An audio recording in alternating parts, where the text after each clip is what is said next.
అంబేద్కర్ జిల్లా అమలాపురంలో సినీ గాయకుడు ఘంటసాల విగ్రహం ఆవిష్కరించారు. ఘంటసాల జయంతి సందర్భంగా హాస్య సినీ నటుడు ఎల్బీ శ్రీరామ్ ఆయన విగ్రహాన్ని ప్రారంభించారు. అమలాపురంలో ఘంటసాల విగ్రహాన్ని ఆవిష్కరించడం అదృష్టంగా భావిస్తున్నానని తెలిపారు.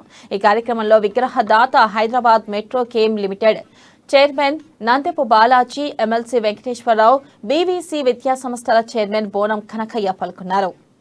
జీవితంలో అత్యద్భుతమైన రోజు ఏదైనా ఉంది అంటే దీని తర్వాత ఏదైనా నేను సినిమా ఫీల్డ్కి వెళ్ళడం, అసలు కోనసీమలో పుట్టడం, ఏవేవో సాధించడం అవన్నీ ఒక ఎత్తు అయితే వేళ నేను కోనసీమ వాసిని అవ్వడం,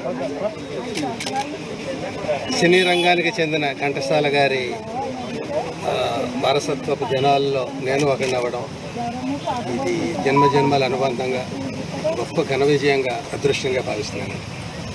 ఘంటసాల గారి యొక్క విగ్రహాన్ని కోనసీమ